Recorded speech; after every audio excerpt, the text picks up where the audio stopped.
Hi, Operations Manager Stuart Quelsham. Welcome to another Ops Snippet where I want to explain the fire danger period and the permits process. So at the shoulder ends of the fire danger period, I host a teleconference, and on that teleconference is the municipal fire prevention officers, obviously the district staff and neighbouring districts. We have group representatives, some brigade representatives, some heavily cropping areas. We've got representatives from the industry, and we've got our veg management officers and representatives from community safety. And we have a bit of a discussion on when we think the fire danger period should come in or terminate, and when we should start issuing permits and the conditions around them. At the end of the teleconference, I type out an email with my recommendations to the municipal fire prevention officers on what our collective thoughts are on the conditions. So how wide the breaks should be, how much water should be on attendance, what is the light up time, and then send that out. The community members apply to the local shire, who then have a look and inspect. They normally take a couple of days to have a look at that permit, and then they issue them with the appropriate recommendations and the appropriate conditions.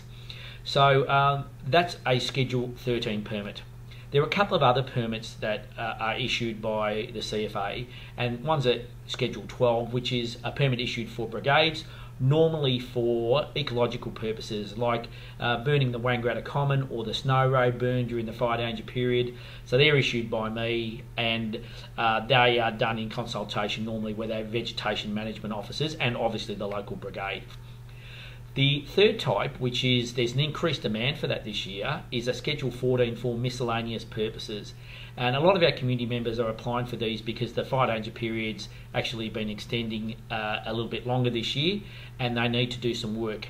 Now, these permits are issued for urgent agricultural and ecological needs only, and there must be a really good reason why that fire activity, that burning activity, can't wait till the end of the fire danger period.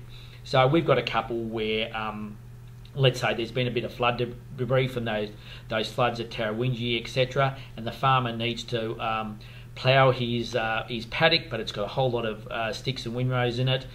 So we're issuing a permit so he can go and burn those windrows, but under strict conditions.